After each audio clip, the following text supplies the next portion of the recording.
The stale scent of cheap coffee and toner ink hung in the air of David Miller's cubicle, a familiar perfume of quiet desperation. For 8 years, this 6 by 6 foot square had been his world, its beige fabric walls a canvas for a single, sad-looking calendar from a local insurance agency. David was a master of data entry, a virtuoso of spreadsheet formulas, a man who could make numbers sing a song of corporate compliance. And he was, by every measurable metric, utterly miserable. His life was a study in muted grays. He lived in a modest 2-bedroom apartment in a building that echoed with the sounds of other people's lives, drove a sedan that was reliable in the most soul-crushingly boring way, and spent his evenings watching the lives of others unfold on various screens. His wife, Sarah, was a kind woman, a kindergarten teacher whose patience was both her greatest strength and, David sometimes feared, the very glue holding their fraying marriage together. They loved each other, he was sure of it, but their conversations had dwindled to logistical updates about grocery lists and whose turn it was to take out the trash. The change, when it came, wasn't heralded by thunderclaps or divine intervention. It was a Tuesday. David was fine-combing a quarterly earnings report, his eyes glazing over columns of revenue and expenditure, when a pop-up ad for a life coaching seminar hijacked his browser. The ad featured a man with improbably white teeth standing on a sun-drenched stage, arms outstretched. The tagline screamed, "Is this the life you chose, or the life you settled for?" The words hit David with the force of a physical blow. He quickly closed the window, his heart hammering against his ribs. But the question lingered, a ghost in the machine of his mind. Settled. The word fit his life like a key in a lock. That night, over a dinner of perfectly adequate baked chicken and broccoli, he looked at Sarah. Really looked at her. He saw the fine lines around her eyes, lines earned from soothing crying children and, he suspected, from quiet disappointment at home. He saw the way she pushed her food around her plate, her gaze distant. "Everything okay, hun?" she asked, noticing his stare. "Yeah," he said, the lie tasting like ash. "Just tired. Long day." The silence that descended was heavier than usual. It was in that silence that David made a decision. He couldn't articulate it yet, couldn't form the words, but a resolve was hardening within him. He was going to find that man from the ad. He was going to ask him the question that had been burning in his mind since he was a teenager, is this all there is?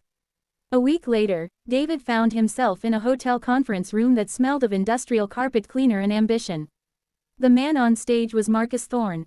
He was younger in person, his energy a palpable force that crackled through the room. He spoke not of get-rich-quick schemes, but of energy, of vibration, of the universe's grand design. He talked about the authentic self, a concept that made David's logical, spreadsheet-oriented brain itch, yet he found himself leaning forward, captivated. The universe doesn't make mistakes. Marcus boomed, pacing the stage. It's a river of abundance, and you, my friends, are standing on the shore with a teaspoon. You've been taught to be logical, to be safe, to follow the rules. But your spirit, your true self, doesn't operate on logic. It operates on frequency. And right now, most of you are broadcasting on a frequency of scarcity and fear. You need to change your channel. After the seminar, David waited in a line that snaked through the hallway, clutching a copy of Marcus's book, The Frequency of You. When he finally reached the front, his palms were sweaty. "Mr. Thorne," David stammered. That was incredible. Marcus's gaze was intense, laser-focused. He took David's hand in both of his. "David, thank you for being here. I felt a strong pull from your side of the room today. A seeker's energy. What's your question?" The words tumbled out. I have a good job, a wife, a home. But it feels like I'm wearing a suit that's 2 sizes too small. I feel like I'm disappearing." Marcus nodded, a sage-like expression on his face. "You're not disappearing, David. You're awakening. The you that was constructed by society, by expectations, is crumbling. And that's a beautiful, necessary destruction. The real you is demanding to be heard." He scribbled something on a notepad. "This is the address for my weekly mastermind group. It's an intensive. It's not cheap, and it's not easy. But it's for those who are truly ready to answer the call." David took the slip of paper, his hand trembling. The number Marcus had written down was more than his and Sarah's combined savings. That night, he presented the idea to Sarah not as a want, but as a need. He used Marcus's language, frequency, authenticity, the universe's design. He spoke with a fervor she hadn't seen in years. Sarah listened, her arms crossed over her chest. When he finished, she was silent for a long time. David, this sounds like a cult. This man, Marcus, he's selling you a feeling. And he's charging a fortune for it. We have a mortgage. We've been talking about starting a family. This money, it's for our future. This is for our future, Sarah. David insisted, his voice rising. A better future. A future where I'm not a hollowed-out shell of a man coming home to you every night. Don't you want that? Don't you want me to be happy? The argument that followed was their first real one in years. It was messy and painful, full of pent-up resentments and unspoken fears. In the end, faced with the terrifying prospect of David's newfound desperation, Sarah relented. Her consent was not a blessing, but a surrender, a silent prayer that this would be a phase that would pass. The mastermind group was held in a sleek, minimalist loft downtown. There were about 20 of them, a collection of weary-looking professionals, all clutching their copies of The Frequency of You Like Life rafts. Marcus was different here, more intense, more of a guru than a motivator. The sessions were a whirlwind of guided meditations, energy clearing, exercises, and intense, probing questions designed to dismantle their limiting beliefs. David was a willing participant. He drank the metaphorical Kool-Aid, and then he asked for seconds. He learned to manifest, to visualize his desires with such specificity that he could feel the leather of his new sports car, smell the salt air from his beach house. He started coming home late, his eyes shining with a strange, new light. He stopped talking about his coworkers or the mundane details of his day and started talking about aligning his chakras and releasing energetic blockages. He hung vision boards in his home office, collages of fast cars, tropical beaches, and ripped, shirtless men that looked nothing like him. Sarah watched the transformation with growing horror. The man she loved was being erased, replaced by a Marcus Thorne echo. The quiet, steady David was gone, and in his place was a stranger who used phrases like, elevating my vibe, and called their financial concerns poverty consciousness. David, we need to talk about the credit card bill, she said one evening, holding the paper like it was a poisonous snake. Abundance is our birthright, Sarah, he replied, not looking up from his meditation app. The universe will provide, we just have to be open vessels. The universe didn't send us a $5,000 bill for a high-vibration retreat, David. You charged it. It was the final straw for Sarah. The quiet, stable life she had built, the future she had envisioned, was collapsing around her. She couldn't live with this stranger. She packed a bag and went to stay with her sister, telling David she needed space. She didn't say it was over, but the word hung in the air between them, unspoken and final. Devastated but misinterpreting the cause, David went to Marcus. He poured his heart out, blaming Sarah for her low-vibration negativity, and her inability to grow with him. Marcus listened, then placed a hand on David's shoulder. David, sometimes, on the path to our highest self, the universe removes the people who are no longer a vibrational match. It's painful, but it's a sacred pain. It makes space for the magnificent new reality that is waiting for you. It was the confirmation bias David's programmed mind needed. He doubled down. He quit his stable, well-paying job, telling his stunned boss he was stepping into his power as a creator. He took out a second mortgage on their apartment, pouring every penny into Marcus's top-tier Ascension program, a one-on-one coaching package that promised to unlock his quantum financial field. For a few months, it felt like it was working. He felt a giddy, manic high. He was free. He was authentic. He was vibrating at a new frequency. He started a YouTube channel, The Aligned Man, where he posted daily videos about manifesting abundance, his eyes wide and slightly unfocused. He had 12 subscribers. Then, the money ran out. The high vanished, replaced by a crash of terrifying clarity. The second mortgage payment was due. The credit cards were maxed out. The eviction notice on his apartment door was not a limiting belief, it was a piece of paper from a county court. Panic, cold and sharp, finally pierced the mystical fog in his brain. He tried to call Marcus, but the number was disconnected. He drove to the loft, but it was empty, a for lease sign hanging in the window. Marcus Thorne, and his entire operation, had vanished, presumably to vibrationally align with a new group of seekers in a different city. David was alone, truly alone. He sat on the floor of his half-packed apartment, surrounded by the absurd detritus of his enlightenment, singing bowls, crystals, stacks of unsold Marcus Thorne merchandise. The vision board stared down at him, the images of sports cars and beach houses now a cruel joke. He had lost his wife, his home, his savings, and his career. He had been so busy trying to become his authentic self that he had annihilated his actual self. The weight of it all crushed him. He put his head in his hands and wept, great, heaving sobs that came from a place of profound shame and loss. He had been a fool. A proud, arrogant, gullible fool. He had nowhere to go. Swallowing what was left of his pride, he called his younger brother, Michael. Michael was a mechanic, a salt-of-the-earth man who had always been skeptical of David's corporate life and, later, his spiritual escapades. To David's surprise, Michael didn't say, "I told you so." He just sighed and said, "I'll be there in 20 minutes. Michael let David stay in his spare room, a small space above his garage that smelled of gasoline and sawdust. It was a humbling come-down from his apartment. There were no vision boards here, just a faded poster of a classic car and a functional bed. For the first few weeks, David was a ghost. He barely left the room, shrouded in a blanket of shame. Michael, in his quiet way, left him alone, only interacting to bring him food or to ask if he wanted to help with an oil change. The offer was always refused. The turning point came on a cold Saturday morning. David was lying in bed, staring at the water stain on the ceiling, replaying every stupid decision he had made. The sound of Michael struggling with a stubborn lug nut on a truck tire drifted up from the driveway. It was a grating, repetitive sound. After an hour of it, something in David snapped. It wasn't a spiritual awakening, it was simple irritation. He trudged downstairs, into the sharp morning air. "For God's sake, Mike, are you just going to struggle with that all day?" Michael looked up, his face smudged with grease. "You got a better idea, mister." High vibration. The old David would have retreated, offended. The broken, humbled David just walked over, took the tire iron from his brother's hand, and put his full weight into it. The lug nut gave way with a loud crack. "Leverage," David muttered. "You weren't using the right leverage." There was a silence, then Michael grunted. "Huh, guess that fancy business school was good for something." It was a tiny moment, utterly insignificant. But for David, it was the first real, tangible, useful thing he had done in over a year.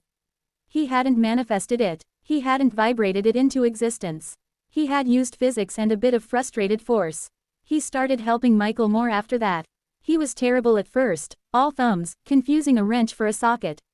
But Michael was a patient teacher. He didn't talk about energy or frequency, he talked about torque, compression, and the simple, satisfying logic of a well-tuned engine. There was no mystery here, only cause and effect. A loose belt caused a squeal. Low oil caused engine knock. Problems had diagnosable causes and concrete solutions. As his hands grew calloused and his clothes became permanently stained with grease, David's mind began to clear. The grandiose language of Marcus Thorne felt like a foreign tongue. In the garage, he found a different kind of meditation, the focused attention required to set a gap on a spark plug, the rhythmic repetition of polishing a camshaft. He missed Sarah with a physical ache that no mantra could soothe. He thought about calling her 100 times, but what would he say? "Sorry I blew up our life because a man with nice teeth told me the universe wanted me to have a Lamborghini." Months passed. David was now a competent, if not masterful, assistant mechanic. He was quieter, more observant. The frantic energy was gone, replaced by a grounded calm. One evening, while cleaning a carburetor, he found himself explaining the process to Michael in simple, clear steps. He realized he enjoyed it, the act of taking something complex and making it understandable. "You're not half bad at this," Michael said, wiping his hands on a rag. "You explain things well, better than those weird videos you used to make." The comment stuck with him. That night, in his room above the garage, he looked at his old laptop. He felt a surge of nausea thinking about his Aligned Man channel. But another idea, small and tentative, began to form. He remembered the pop-up ad, the one that had started it all.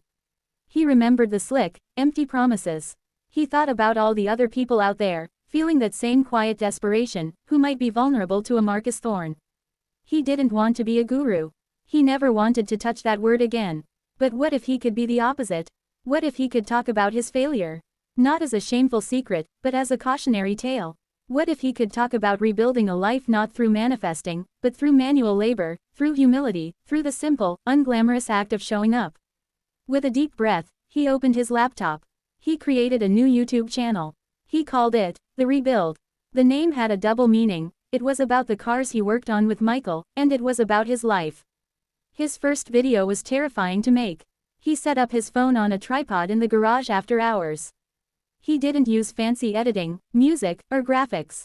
He just sat on a stool, with a half-dismantled engine block behind him, and looked into the camera. "Hi," he began, his voice rough with nerves.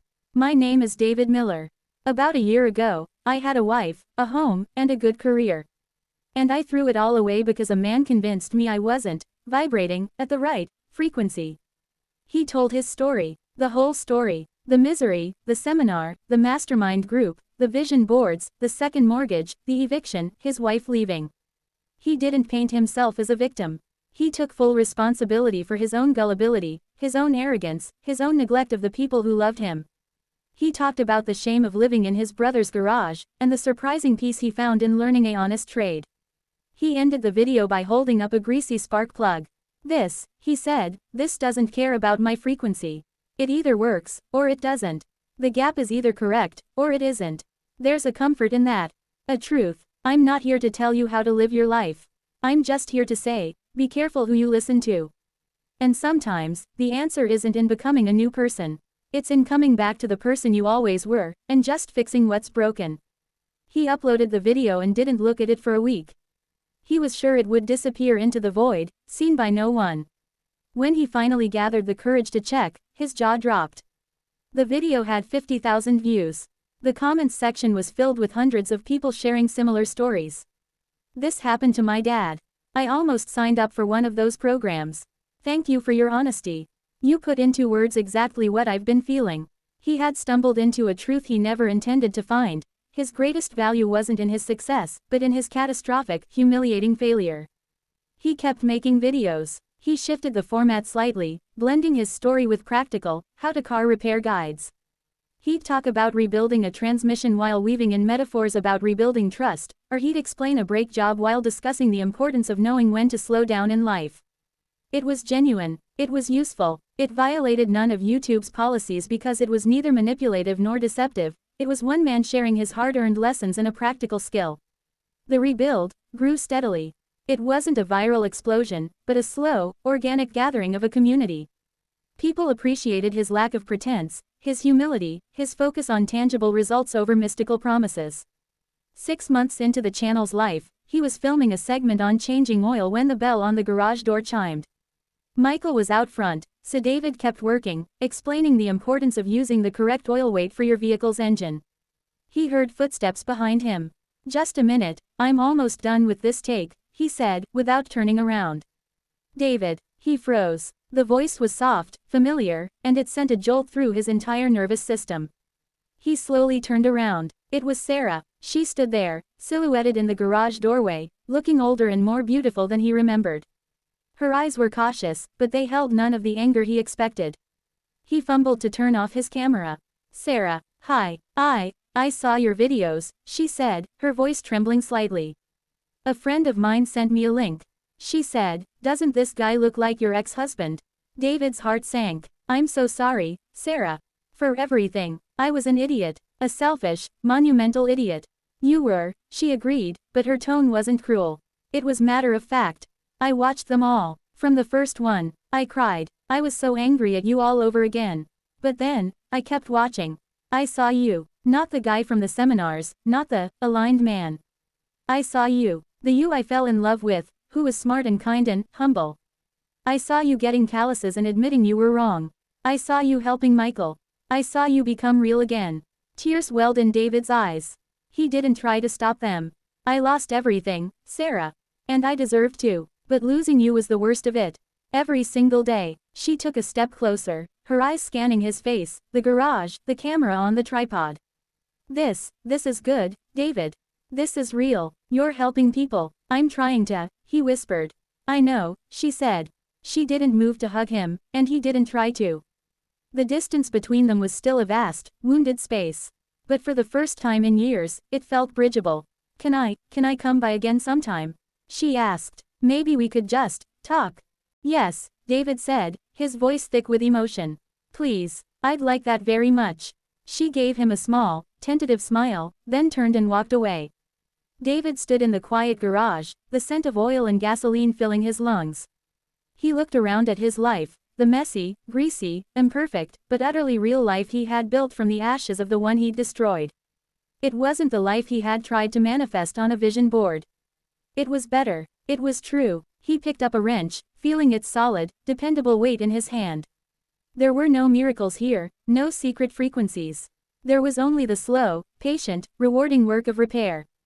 And for the first time since this whole journey began, David Miller knew, with a certainty that vibrated in his very bones, that he was exactly where he was meant to be.